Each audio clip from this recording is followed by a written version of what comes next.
The manifestations of being IT will be done. Jacobo Grinberg. In memory of Pachita. To the brother. To all those who allowed me to see what I saw and who helped me in the process. Introduction. What happens is what must happen. There are no fabrications in this work. Everything is true, a true description of what I saw and experienced during my work with Barbara Guerrero Pachita. I wrote this book to leave a testimony and to honor the memory of that woman. Jacobo Grinberg. Chapter 1. The Entrance. I found the house across from a flower market. There was a commotion outside the door, a few wheelchairs, screaming children, and the occasional strange being, battered by wounds or injuries. As always, the arrival was full of trials. Whenever something is started, it happens that someone tests the challenger. Everything is so fragile. The conscience, the body. They can get sick so easily. Every day I see a photo of planet Earth taken from space, a sphere filled with shades of blue and pink, surrounded by black. I glimpse figures formed by the clouds, smiling or angry beings, collaborating with each other or fighting. I imagine that each shape represents the global conclusion of millions of individual consciousnesses, and that every war, political dispute, or religious movement materializes in these entities, formed by reflections of water, clouds, and the outlines of continents. Sometimes the reflection of the sunlight paints a white eagle with outstretched wings floating above the colossal sphere. It watches over it, and is, at the same time, its total result. A headache would represent a war between two countries, a stomachache the death throes of a failed liberation movement, and internal peace on Christmas Day. Not everything must be conscious for that eagle, only emotionally, only synergistically and gestally, only one feeling, a summary of all feelings, or a pinnacle of pain in each of its cells. But beyond synergistic results and gestalt processes, beyond global feelings, beyond what decides, I touched the gate and was asked to wait. Yesterday I told them in a plea. Pachita invited me to help her. Brother, tell him Jacob arrived. I'm led into a garage filled with flower pots hanging from the ceiling. I feel like I'm entering rows of hopeful mourners. I feel unprepared. I got angry at a taxi driver who blocked my way. I got grumpy from getting lost on unfamiliar streets. I still live on a knife's edge, and sometimes I'm drawn to death and can't process my deaths. I wait and see faces. A bright-eyed little girl, unable to speak, walk, or think, miraculously smiles. I love her and ask her parents about her illness. A year ago, a caring mother tells me she had tonsil surgery, and the anesthesia wore off.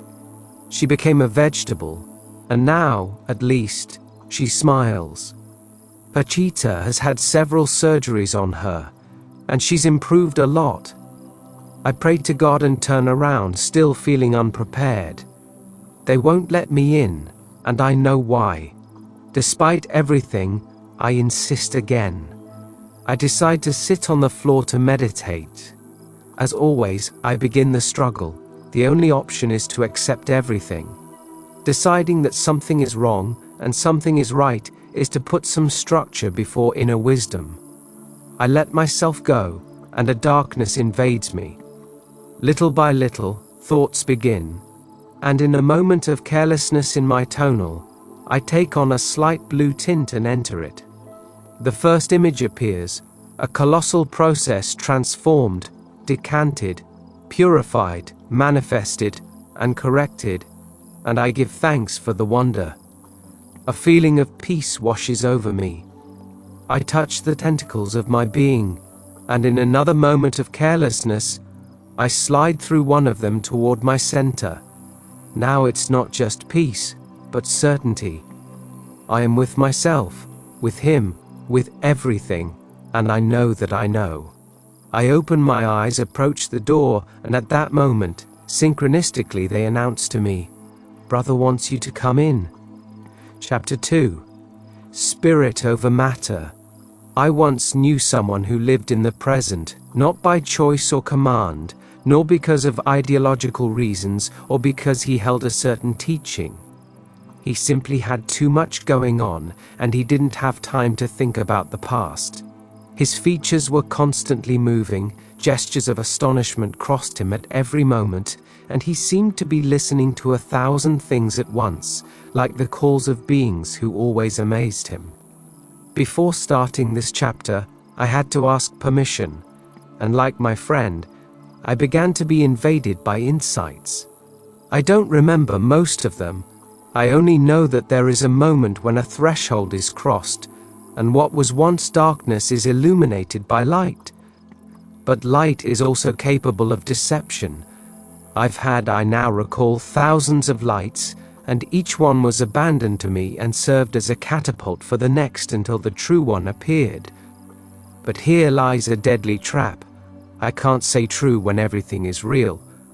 I think the only thing I could affirm is that everyone has the opportunity to connect with something that is more in accord with their nature, and that meets the requirements and alternatives of the stage in which they live, and the sensation that is stimulated is that of the plane.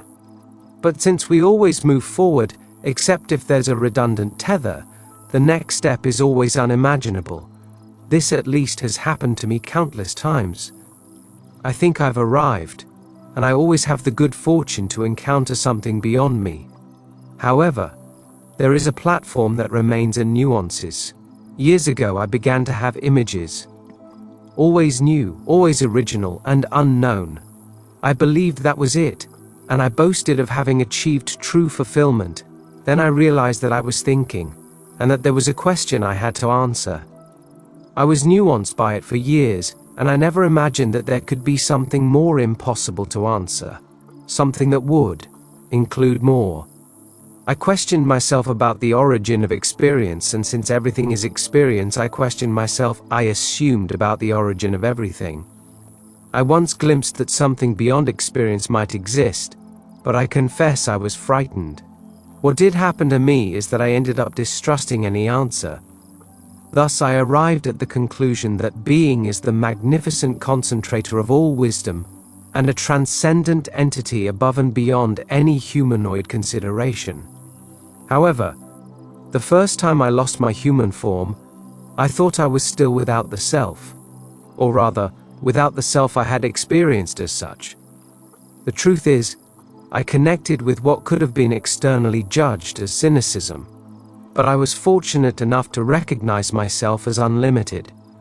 Now I know that this was the precursor to what was to happen to me after operating with Pachita. Bodies, kidneys, spinal cords, fingers, cerebellums, buildings, cars, plants, became tentacles of God, unimportant things compared to the magnificence of the spirit. I mocked my own body as I have mocked all conventionality and structure. I close my eyes and stand there, detached from my body, looking at it, sorting out the matters that concern me most as a being. I see that everything is moving toward that condition of unlimited magnificence, and I see that everything has prepared me for revelation. Years ago I delved into the brain, believing I would find the answers there. In my childhood I experienced electric motors, magnetic fields and radios as the essence. Later, physics and my interest in the brain, spurred by my mother's cancer, were not very different from my amazement at the movement of a coil. Now, about to enter a candlelit room filled with the smells of rotten stomachs and rotting entrails, something in me decided that nothing would be the same as before. I must say one more thing before recounting what I experienced. There is a colossal struggle between light and darkness. I call it that because I have no other terms.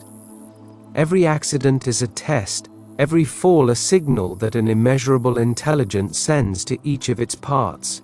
It's a shame there are complaints, catharsis, and superficial escapes. They don't allow us to see, and instead connect us in a feedback loop from which there is no escape, as long as it continues to feed.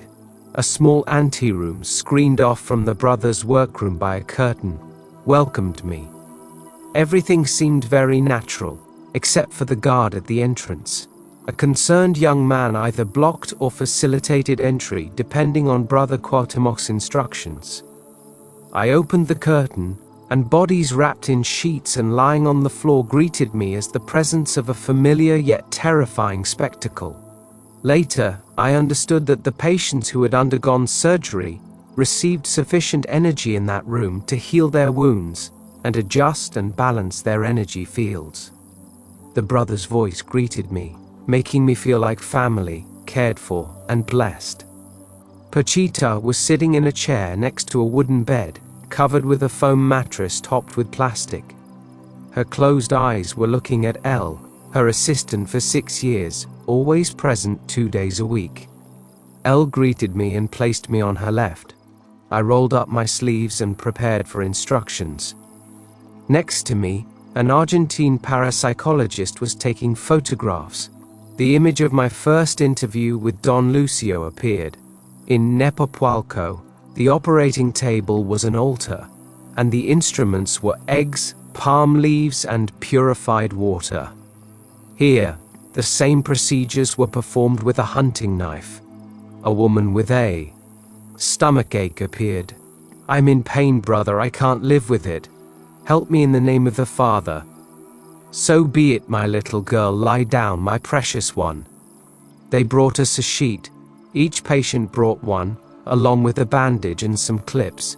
We unbuttoned her skirt, and Elle asked for some dry cotton balls. I placed them around her stomach before she could utter a word. The hunting knife in brother's hands penetrated her flesh. I prayed to God that I wouldn't faint, and I knew I had to give my little sister strength. I asked her name, took her hand, and comforted and caressed her as I watched blood ooze from a 5-centimeter knife wound. Pachita's hand examined the inside of her abdomen, asked for scissors, and cut something that produced a foul odor. In 2 millimeters, the operation was complete. Elle told me to get some cotton soaked in alcohol and ordered me to saturate it. Quickly saturate the wound. I knew I should place the cotton over the wound and place my hands over it. I did, and the wound closed instantly. They gave me a bandage, and I covered my stomach with it. The woman laughed and gave thanks. I lifted her up, feeling that she was weightless. After covering her with the sheet, they carried her to rest. They placed her on the floor without a single complaint. I turned to look at Brother and Elle and told them they were with God. I felt I had healed a wound, that Brother had handled matter as if it were a toy, that Elle was a saint. I told myself that this was it, that there were no limits, that God existed, that we were gods, that we were. Afterward, a force guided me through 15 more surgeries. I gave affection, I gave love, inspired by those people, and I was cured. Who was Brother? Who was Pachita? Everything is possible. From that first intervention on, everything felt natural. I felt at home, the same one I visit in my meditations. For the first time, there was no difference between my thoughts and the world. For the first time in my life, I really did something. There was no anesthesia, no suturing of wounds. There was hardly any pain. Those operated on laughed as their insides and blood bathed us. It took me a year to achieve silence. When I returned from Tepoztlan, I nearly died of anguish. In that magical town, people read thoughts and made it rain. And once I saw the Tepoztecan, brimming with energy, send thunder down the valley in answer to a prayer. In Tepoztlan, there were wonders, but there was no silence. The townspeople liked to launch rockets at the most significant moments of the day. The women hunted men like rabbits. R had bought a cage in which he imprisoned 2 birds. He named them O and I and watched them. That's how he watched over us. S cast oracles and traveled into past lives, and P saw flying saucers. Don Lucio communicated with the spirit of harm and with the Lord of Light. There were no limits either, but silence did not exist. When I wrote in Tepoztlan, I did so between yoga poses, sitting in a garden with a notebook at my side. At night, I slept on the porch of my house, gazing at the stars, but there was no silence. Here, between the thunderous sound of blood and the whisper of a knife penetrating bones, there was silence. The same silence allowed me to fly toward infinity and work in the place I liked most, but where I generally only remembered the pleasant sensation of having been there. Only once had I been able to follow my conscience during its travels. I remember seeing people and working with them on some colossal project. Here, there was silence, and it was that same place, but in consciousness, awake, with myself, without needing to remember. The second operation was on the girl who was under anesthesia. I caressed her face, kissed her sweet little eyes, and held her hand. I gave her everything, while brother applied his knife to the back of her head. With an intense movement, he penetrated the scalp, while Elle and I gave it energy. He opened the bone, and suddenly fresh tissue materialized in brother's left hand. With the knife, he lifted the flesh and inserted that tissue into the skull. I placed my hands on a wet cotton ball, applied it, and ordered myself to close the wound. As in the first operation, the wound closed instantly. In my student days and later as a psychophysiologist, I was able to observe spinal cord shock. Simply cutting the spinal cord can leave a person irreparably paralyzed for life. That, at least, was what I learned at the time. A 30-year-old man was brought to us in a wheelchair. In a car accident, his spinal cord suffered a devastating impact, and the nerve current from the motor cortical areas stopped activating the leg muscles. The result was paralysis of part of the trunk and lower extremities. Lie down, my precious child, my love, my poor little angel. Brother, I had an operation and they put 2 metal rods in me, and I can't feel my legs, nor can I move them. Help me. So be it, in the name of the Father. The brother's voice was that of a mother, and I saw tears in the boy's eyes. He lay down, face down. Elle and I uncovered his back and wrapped it in cotton.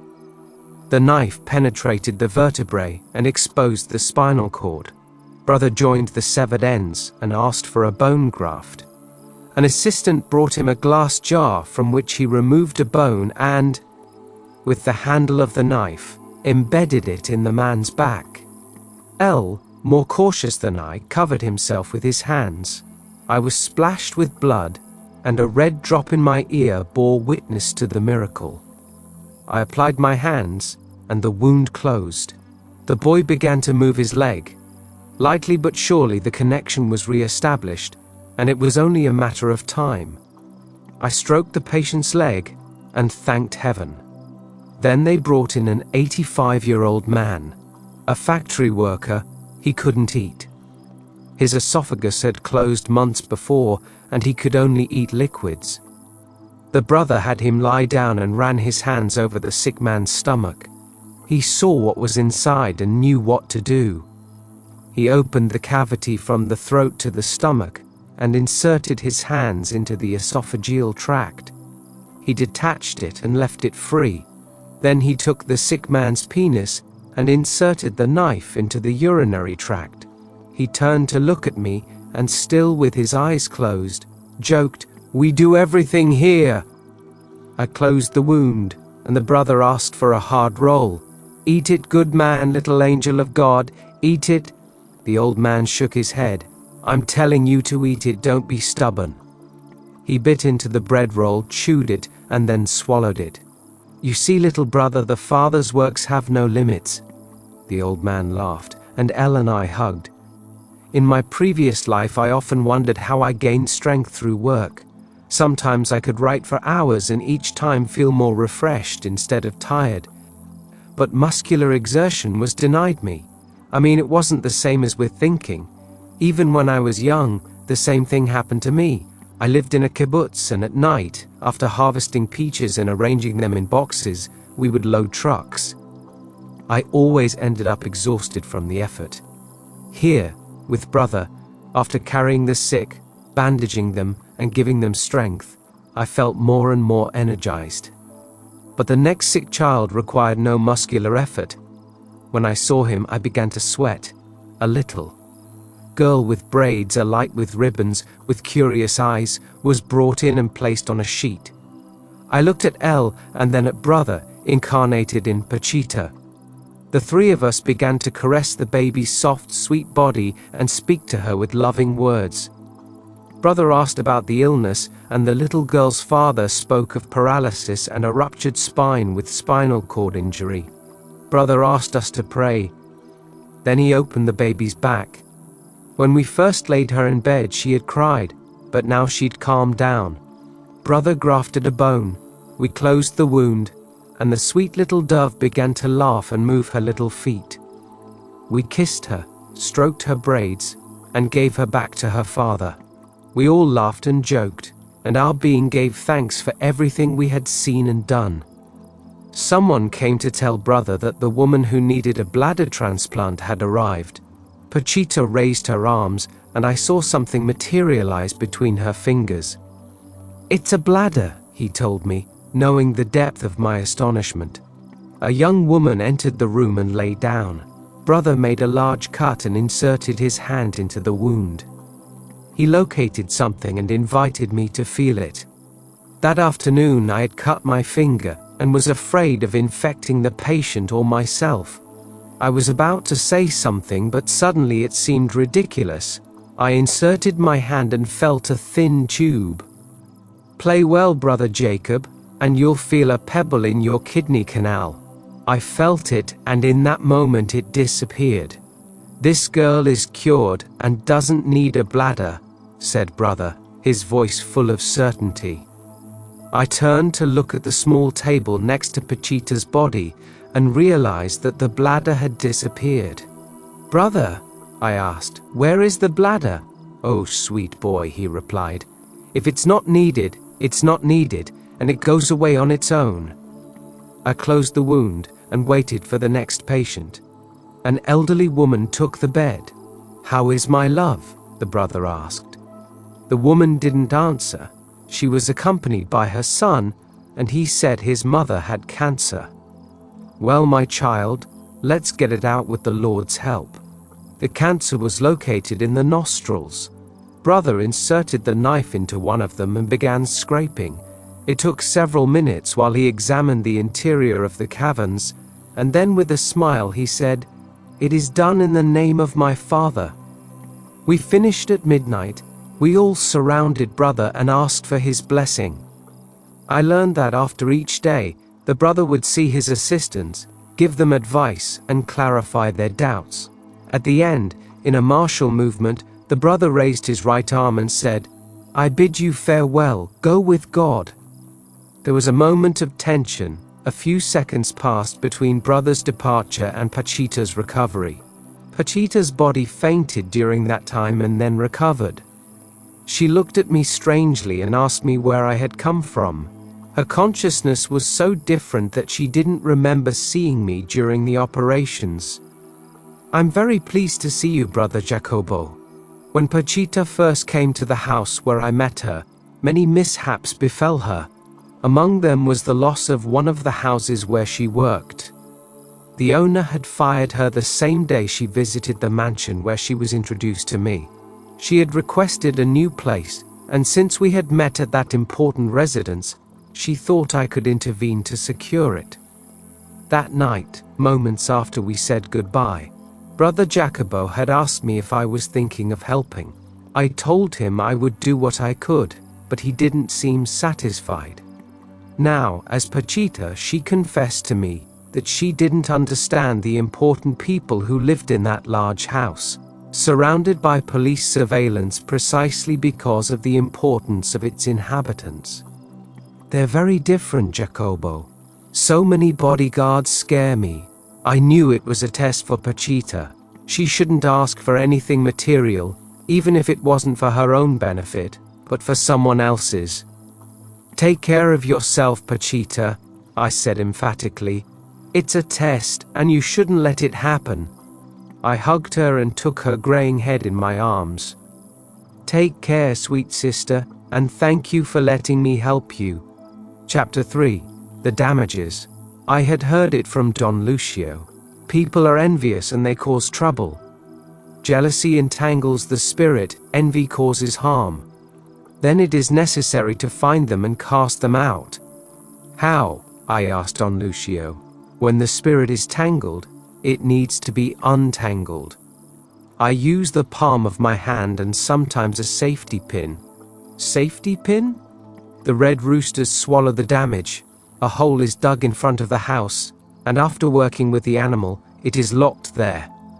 The damage puts the conscience to sleep, and whoever isn't careful dies. Don Lucio seemed to see the spirit's entanglement. He would stand the sick person in front of him and begin whipping the air around the damaged body. Once I asked him if he saw them. He looked at me with incredulous eyes. Of course, Jacobo. Otherwise, how would you screw up? Don Lucio keeps the heart from his table on the altar in his home. After practicing psychic psychometry for many months, I asked him to see it. I remember he hesitated for a moment, then approached a small container placed among his candles, portraits of saints and flowers, and gave me a coin. Let's see what you see, Jacobo. I took it in my hands, remained silent, and let the images flow. I felt a warmth rise up my arm, and soon a majestic palace appeared floating among the clouds. I told him, and he thought it looked familiar. He asked me what color the columns were and urged me to enter. There I saw a bearded man dressed in a robe.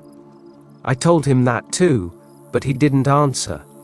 After a while, I was told to return the table heart, and so I did. Don Lucio looked at me intently. The striped wrinkles around his eyes seemed to glow. I offered passage and then entered the anteroom.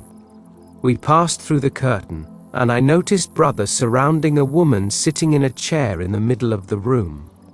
There was tension and silence. They were operating on some eyes, and Brother, along with Elle, seemed deeply attentive. They asked us to form a chain, holding hands, and suddenly someone saw O and said it wasn't a suitable place for girls. It's dangerous, he continued. You must leave.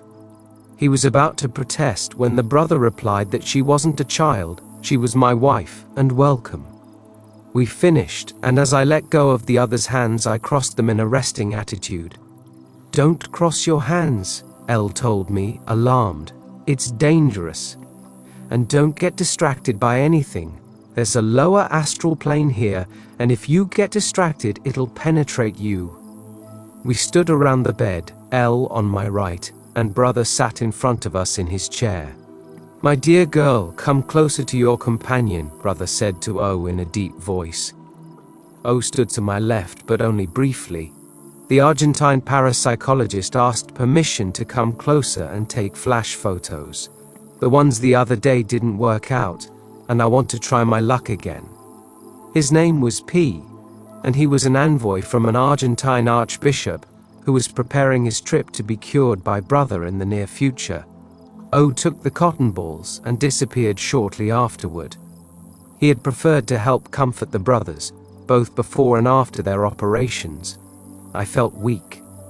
I looked at Elle and told him so. Brother reprimanded me, telling me that I had lowered the energy in the place. I feel the energy is low. I'm sorry, I whispered to Elle. Elle asked me how I knew. I feel it in my body. The brother approached me and quietly told me there was floating damage. He seemed to speak with great caution and care. Then he rubbed the palms of his hands against the plastic sheeting. Everything around his fingers lit up an electric violet. He ran them very slowly, letting them slide over the plastic. That's not strange at all, I thought to myself. It's creating an electrostatic force through friction. Electrons and photons are released and we see them. Elle did the same thing, with a similar result. They encouraged me to try it, but no matter how much I rubbed and rubbed, nothing appeared. It really is strange. Besides, I have no energy, I thought again. I must tell them I can't work today. But before she could open her mouth, the first patient was brought in. She spoke with a sweet, melodious voice. She sounded like a child and told her story. It was an accident, she said in a gentle tone. My spinal cord was severed, and then I had surgery. I can't walk. I can't control my bowel movements, and my back buckles. That's why I wear this very rigid corset. Brother L and I comforted her. We removed her corset, and Brother began to feel her up. Have you put the ointments on him, son? He asked the girl's companion. Yes, brother, a jewel answered in a confident voice. I was driving when we crashed, and I'm taking care of you. I've told you everything you told us. Well, my love, I see you're still weak. Let's wait a bit. And in the meantime, keep taking care of this precious little girl. As we wrapped her in her blanket, I still felt something was wrong. Pachita's assistants seemed nervous and occasionally came over for advice. Brother looked at us and said, "We didn't have enough eggs." For some reason, at that moment, I felt the energy returning. I tried rubbing the palms of my hands against the plastic, and the phosphorescent glow appeared effortlessly.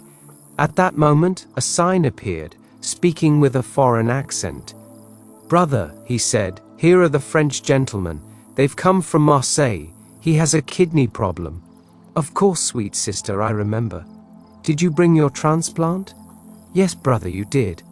A tall, broad-shouldered, athletic-looking man passed by. He spoke English with a French accent.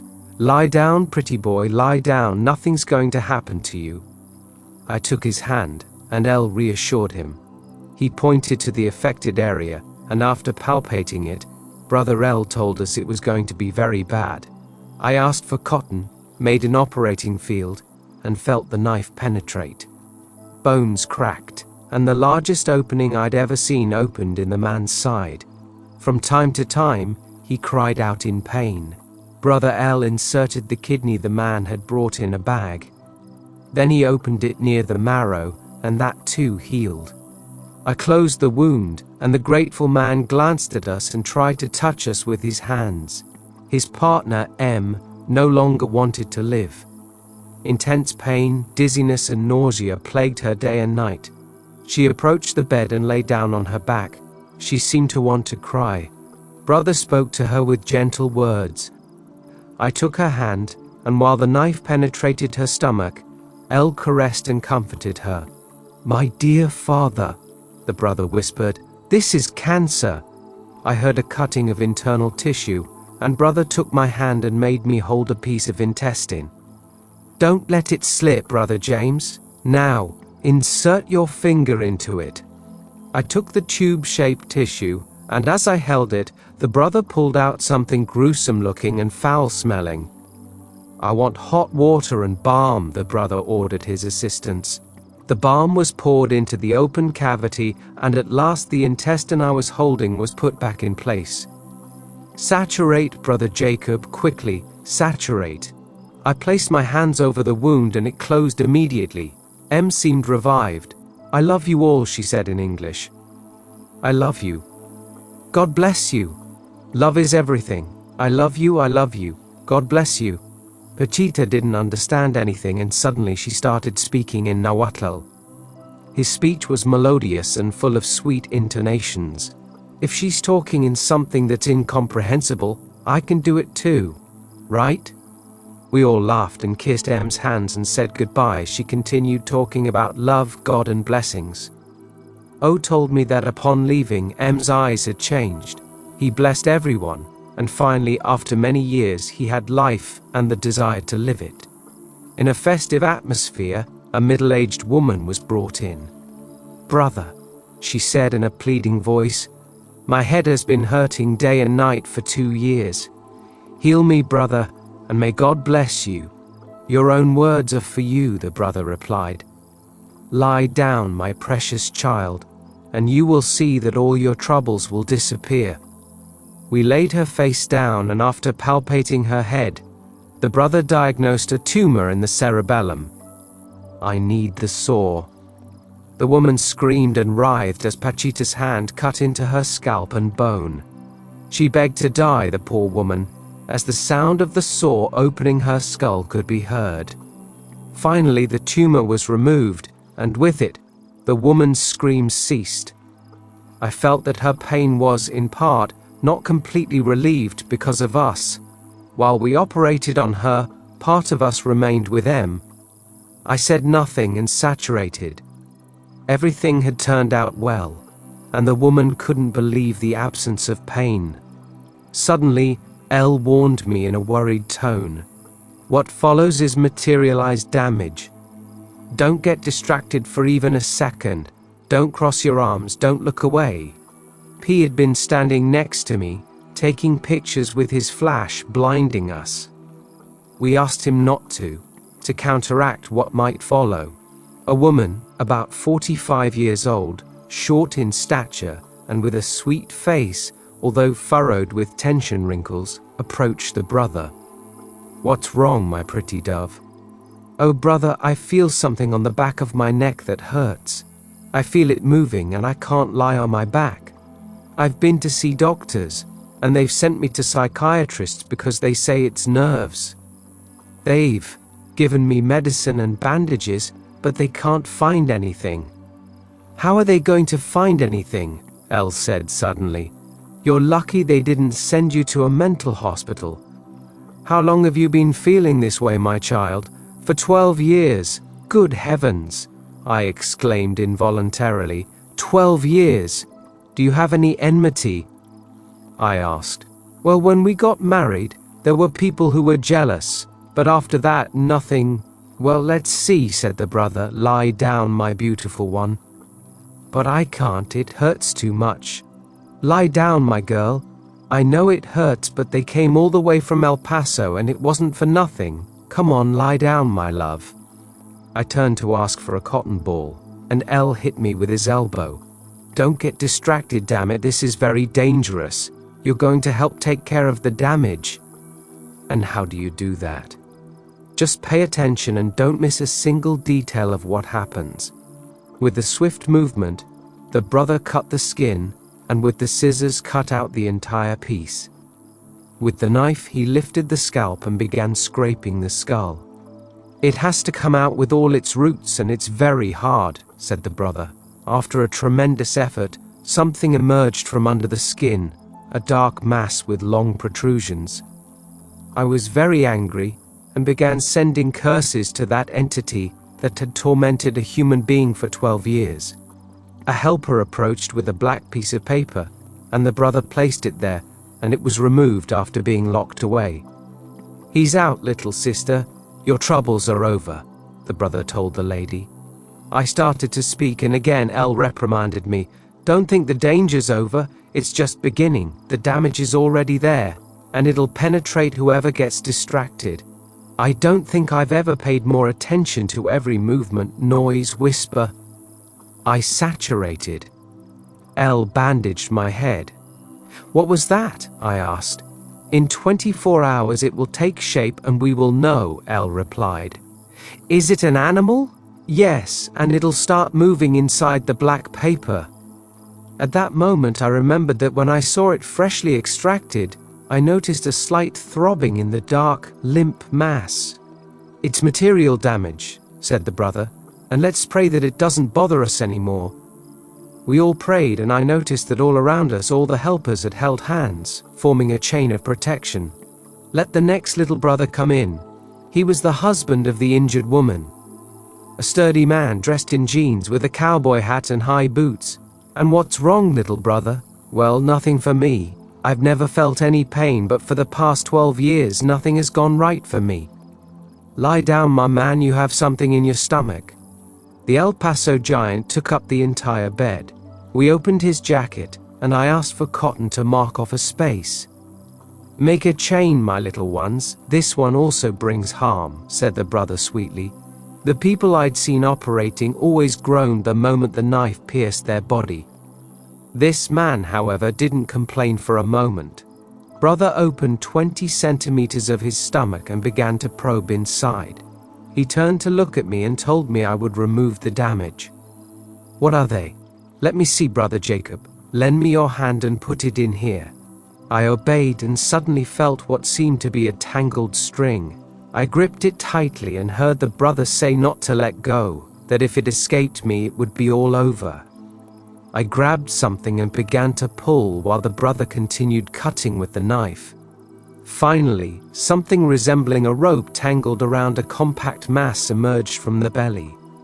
I placed another piece of black paper over it, hurling all the curses I could at it, and they took it away. They had made a chain around our saturate, bandaged it, and took the giant to rest. He hadn't made a single complaint, and later, when O and I took the couple to their hotel, he didn't either. His constitution had taken away his pain and now protected him against any weakness. Pachita's body rose from her chair and faced a man who had just been brought in. She took a palm identical to Lucio's and cleansed him with it. Her strength was inconceivable. After the palm, she lifted the man up and said he was ready. She sat down on a chair and told us she was ready to answer questions. Some asked, others remained silent. She spoke about the exorcisms some priests performed and the danger of using crosses or images that had been in contact with exorcised people. I asked about the darkness, and he consoled me. Finally, he raised his right arm and said goodbye. El asked me for my attention. This is the moment, he said, when the lower astral can penetrate Pachita's body. It's happened to us before, and one day she almost died. I sent all my energy to that saintly woman, along with everyone else, and nothing happened. Just a small shrug of the shoulders, and then Pachita's humble, loving smile for all of us. Pancho, that's what we started calling the parapsychologist, arrived at that moment, very scared, to say that of the 2 rolls he'd taken out, the last one had gotten tangled up inside the camera. That's because of your greed, I said, patting him on the back. 1 roll was enough. When we were operating on Mr. Pancho, he had felt that a voice was explaining everything to him. It's an energy field, he told me suddenly. The cells are protected by an energy matrix, and the brother directly controls that matrix. We went out to get some fresh air. Minutes earlier, the mother of the over-anesthetized girl had come to tell Pachita that her daughter was much better after the previous Wednesday's operation. See Chapter 2. I found O transformed. He had comforted the sick and heard all their stories. El said goodbye to us. He explained that that evening there would be a fight between the brother and the entities that would come to claim the damages. Someday you'll have to participate in one of those fights, Jacobo. Chapter 4. The 7th day of the 7th month. They moved on to the first person. She was a very thin American woman. She was suffering from abdominal cancer. She quickly approached the table. Such was the coolness with which she did so, and the confidence with which she took off her pants and lay down on the table, that we were all amazed. I translated the brother's observations and did the same with the sick woman's. Let's see what you have here, my brave girl. The brother was referring to a plastic bag that, when attached to the internal organs, served as a receptacle for urine. With a swift movement, Pachita's hand inserted the hunting knife and made a 20-centimeter incision in the abdomen. I asked for a cotton ball soaked in alcohol, onto which the brother placed 2 long pieces of tissue. They must be intestines, I thought to myself. He cut something and then inserted the first piece. The patient groaned and squeezed my hand tightly.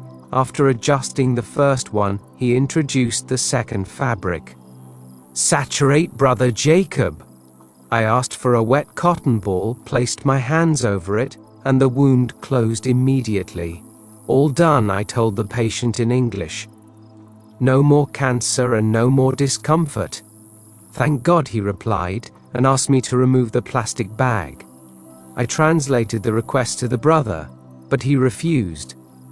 Tell him, he said, to go to the place where it was placed and ask there for it to be removed. "But they won't want to," the lady replied. "I know them, and they'll refuse. When they see you're healed, they'll do it," I told her. I bandaged her, wrapped her in a sheet, and along with another of his brothers' assistants, carried her away. "Rest for the next 72 hours and take care of yourself," I managed to say as he walked away. The second operation involved adrenal gland disease. A middle-aged woman with a high-pitched voice and her husband approached the brother. "Little brother," she said in a nervous voice, "I'm very scared and very restless." Pachita recognized her and told her she was about to have a cardiac arrest due to nerves. "I can't operate on you like this, my pretty girl. What if something happens and they take us all to jail and you leave us? Well, if you don't calm down, something serious could happen, my loving girl." At that moment, my brother's voice pierced me. For some reason, it had always felt very natural, but at that moment, I perceived it as coming from beyond the grave. It was deep and direct, penetrating and profound. "Okay," the woman said, "I'll try to calm down. That's fine, my girl. Now lie down." About to do so, the woman stood up, propelled by a spring. "It's going to hurt, isn't it?" "No, I'd better go." At that moment, her husband asked permission to intervene and gave her a massive scolding. "If you don't calm down," he shouted in a thunderous voice, "you'll never get better." The brother shook his head from side to side and said, "What a couple. No wonder, no wonder." I thought the whole thing seemed strange. During the first operation, a companion of the American woman had requested permission to take photos during the operation. The brother had told him that the only one who could authorize it was the sick woman. She agreed, and the person accompanying her, I think it was her husband, began taking photos as if it were a circus. The brother approached me and whispered, "They're not coming out after all." Now this woman's husband was treating her like scrap material. That's how it was this day, I thought. We've all been treated like that. Finally, the woman lay down and nearly broke the bones in my hand by squeezing it. As the knife sliced through her flesh, she kept asking if she was going to be okay.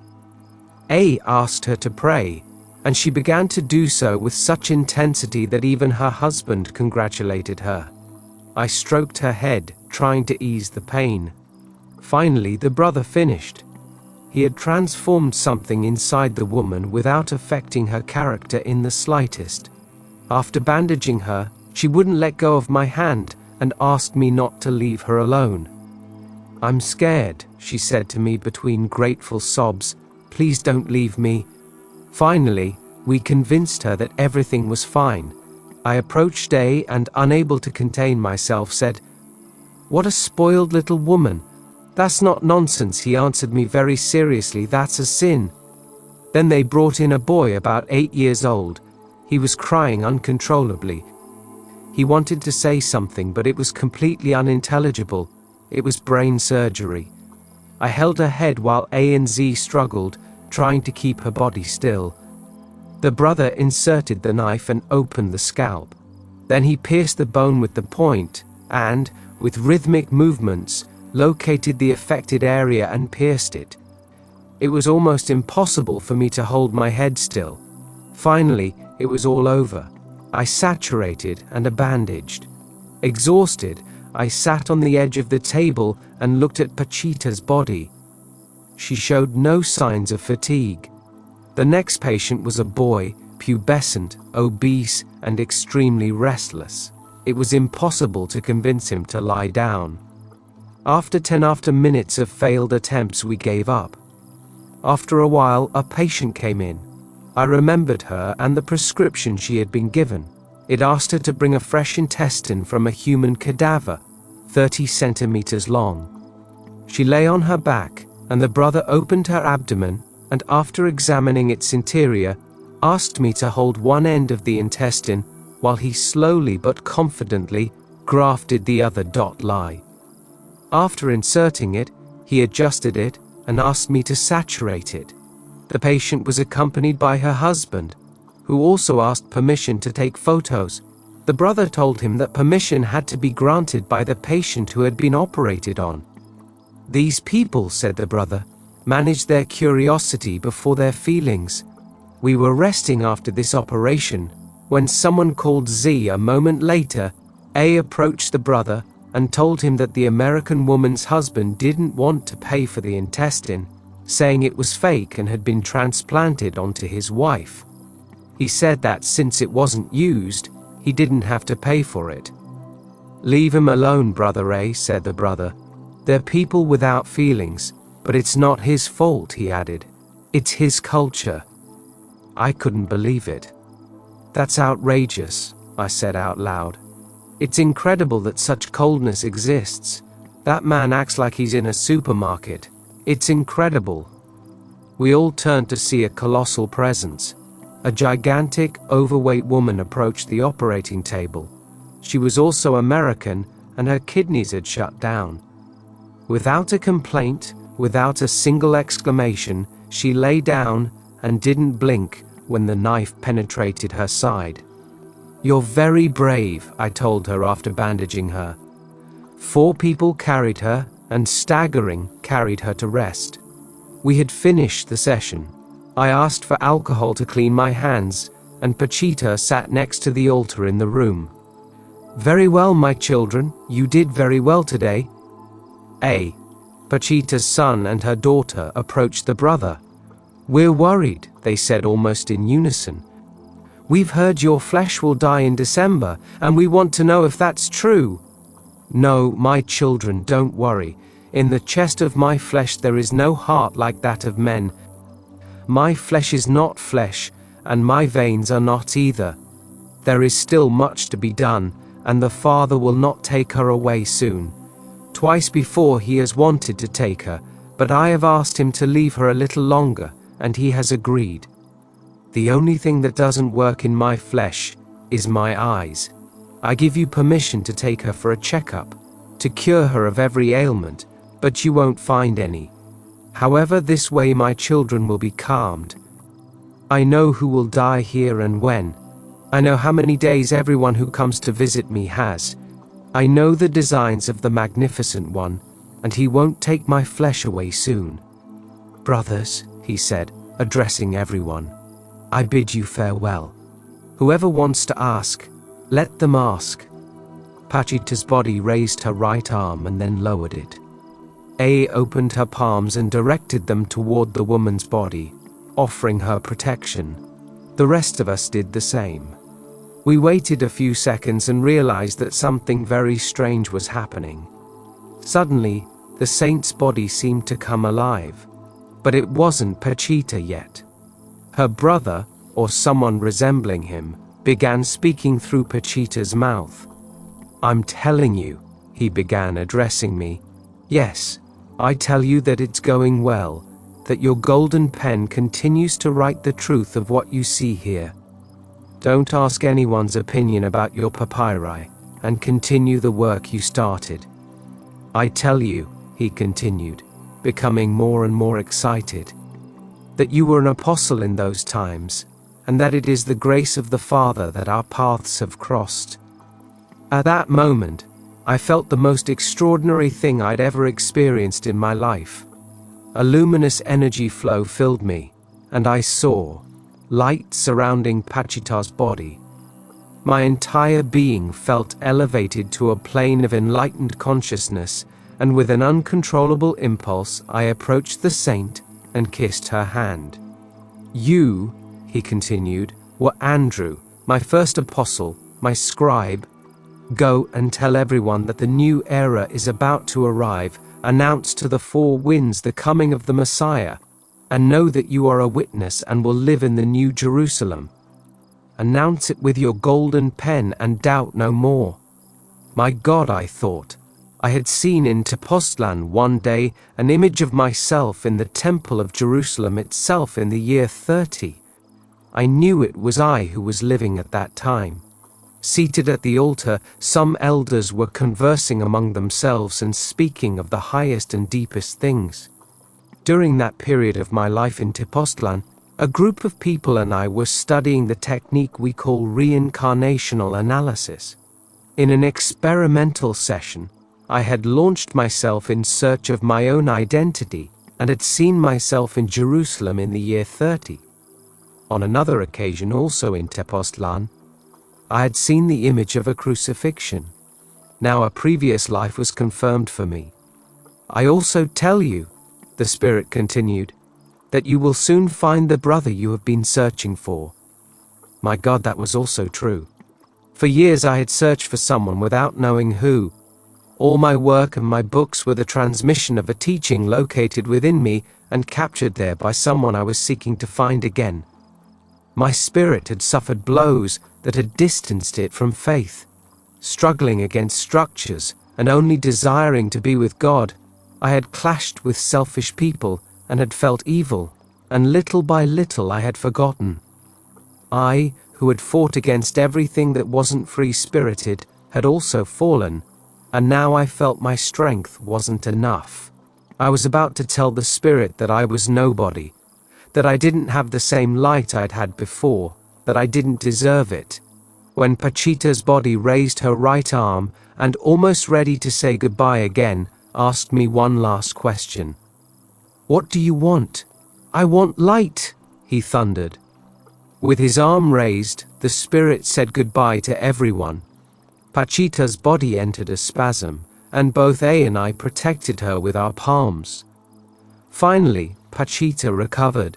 She asked for balsamic solution and rinsed it on her forehead and neck. I noticed her hands were bloodless, while mine were completely red despite rinsing them with alcohol. We all asked for balm and rubbed it on ourselves. Don Lucio also used a similar liquid for his cleansings. He would take 2 eggs, and after rubbing them over the body of the person requesting the cleansing, pour them into glasses of water. Pachita also used this practice, as did the balsamic liquid. Truly, I thought, shamanism in Mexico is an institution. I went over to hug Pachita, who upon seeing me said, "Hi Jacobo, how nice to have you here." I couldn't utter a word. I held her head in my hands for a minute or two. Pachita seemed to enjoy my affection, but suddenly she laughed and joked. "Well, what's wrong with you, man? You're like a stick, you don't move and you don't let me move."